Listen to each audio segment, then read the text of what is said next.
ವ್ಯಕ್ತಿಯೊಬ್ಬರು ತೋಟದಲ್ಲಿ ಕೆಲಸ ಮಾಡ್ತಾ ಇದ್ದಾಗ ಸಂಭವಿಸಿದ ಭಾರೀ ಗಾಳಿ ಮಳೆಗೆ ಅಡಿಕೆ ಮರವೊಂದು ಮುರಿದು ಬಿದ್ದು ಸಾವನ್ನಪ್ಪಿದ ಘಟನೆ ಕಡಬ ತಾಲೂಕಿನ ಕುಂತೂರು ಗ್ರಾಮದ ಕೇವಳದಲ್ಲಿ ನಡೆದಿದೆ.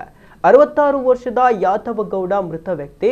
ಸ್ಥಳಕ್ಕೆ ತಹಶೀಲ್ದಾರ್ ಗಣೇಶ್ ಸವಣೂರು, ಕಂದಾಯ ಅಧಿಕಾರಿಗಳು ಹಾಗೂ ಪೊಲೀಸರು ಸ್ಥಳಕ್ಕೆ ಭೇಟಿ ನೀಡಿ ಪರಿಶೀಲನೆಯನ್ನು ನಡೆಸಿದ್ದಾರೆ.